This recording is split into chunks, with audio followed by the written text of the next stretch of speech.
Ladies and gentlemen, there was a lot more to tonight's lesson plan and review than meets the ear. Now, this film begins simply as a solid, haunting template, but then it shifts. And when it shifts, it goes into the more classic lover's triangle. And then after that, it decides it wants to insult Mormons. Cinematic class is about to begin, and your professor is in.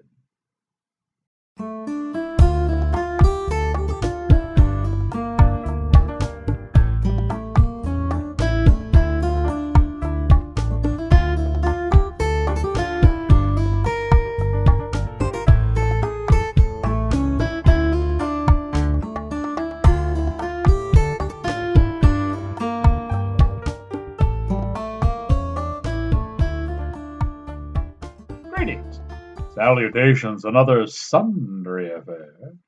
I am your cinematic professor and purveyor of truth in movies, and tonight's lesson plan is a movie called Diabolic. It's had some potential before it went askew. Elise is trying very much to lead a normal life. She's plagued by blackouts, and when she blacks out, these blackouts have very violent results. The violence is augmenting, and Elise can't quite get a finger on it. Her doctor is also in a bit of a quandary. As the spells become more frequent, the doctor recommends that perhaps going back to the beginning when all of this started. You see, Elise has a gap in her memory. It has to do with a time where she was living in a Mormon community, and she can't remember much of what goes on back there. And perhaps, her doctor thinks, if she can revisit the place of her memory loss, perhaps some items there may revive the trauma and they will be able to help her cure from there. Now, she goes to this experiment with her lover, Adam. He seems very eager to help her out and get her moving along. So she goes back to this childhood community of Mormons and she's seeking answers. For further comfort, she brings along one of her best girlfriends.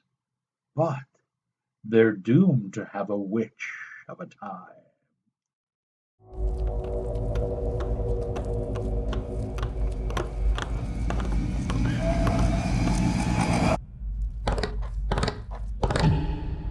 These blackouts are ruining my life.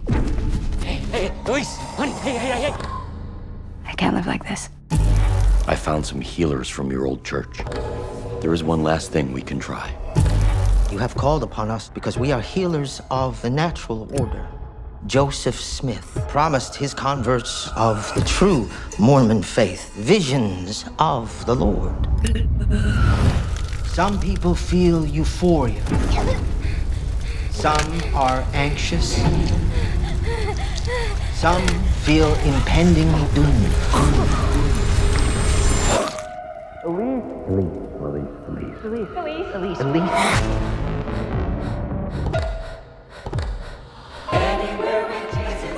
There's lots of memories flooding in. Mother confessed to seeing a spirit latched onto you. You can feel it, can't you?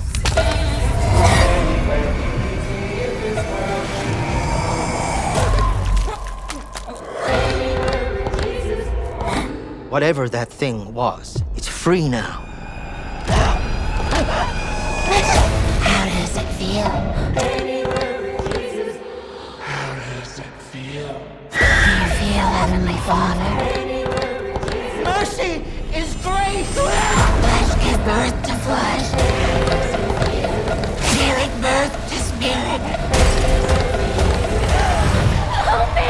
Help me! Help me! Okay, in in front of the camera here. Elise is played by Elizabeth Cullen. She does a nice job. Adam also does a fine job. He's played by John Kim.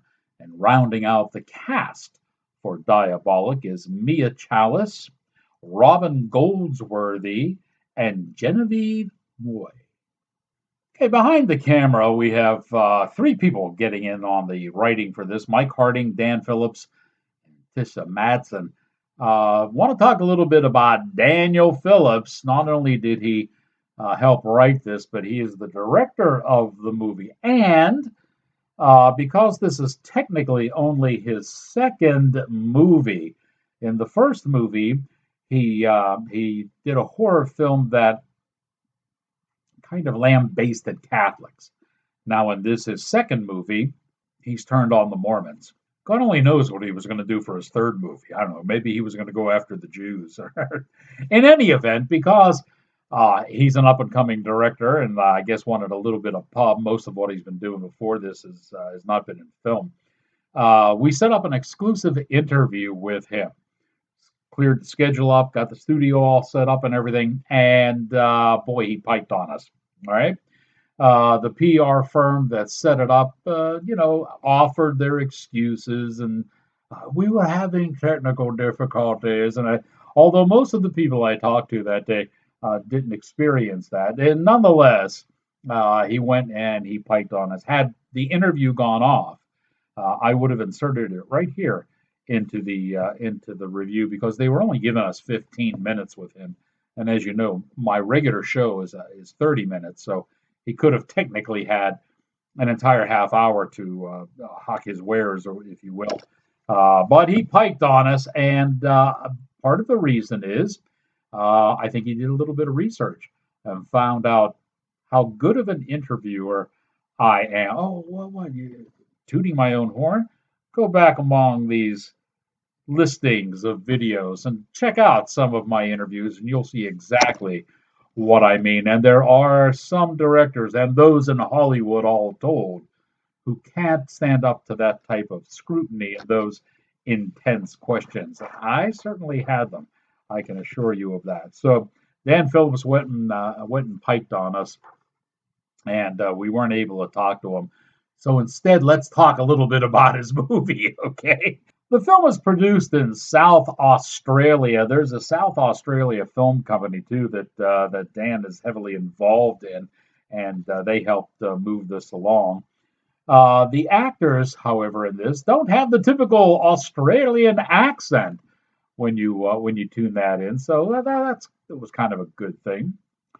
It all begins with an actual Mormon ritual back in the year 2015, and then it jumps ahead 10 years to complete the tale in modern time. This ritual that they do is they don't believe, Mormons, this fundamental group of Mormons do not believe that anyone can get into heaven unless they've been baptized. So, what happens to good people, good souls who die and maybe were never baptized? Well, the Mormons have a ritual to, in essence, baptize the dead through the living so that these dead good souls can get into heaven. This became an object of ridicule for the three writers, and they inserted that into the movie, which started out as a movie just about a witch. And then once they found this ritual, they kind of threw that in too and sprung the whole Mormon thing on top of that. There's a massive plot hurdle here. After our protagonists, the kids in this movie, have solved their problem, they opt to stay at the Mormon compound. I don't understand this. They went there to find Elise's problems and hopefully, rejuvenate her memories so that she could quit having these blackouts. They do that, and then for some reason decide to stick around at the compound and not move, and that further entangles the group with the witch. Technically, Diabolic moves rather slowly in the opening reels, but the pace does pick up toward the middle of the movie, and even more so at the end when they are at the compound and facing off against the witch. There are some jump scares incorporated into this. That's always good for a horror film, but they are often edited too quickly. Phillips had said in a previous interview that he is inspired by James Wan and his use of the scared jump cuts that they put into movies. This is also called the cat in the window type of jump.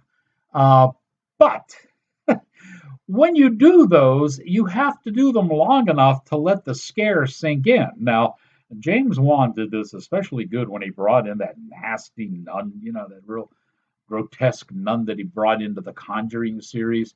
And when he would flash her face on, it was. Phillips tries the same thing in this movie, but the face flash is so fast that unless you're staring like this at the screen, you're not going to see it. You're not going to miss it. In fact, in order to see it, I had to get the film, back it up a little bit, and hit pause and then say, oh, that's what's in the frame. The editing was a little bit too tight on that one. There is a little bit of seasoning, if you will, on this too for some gore fans.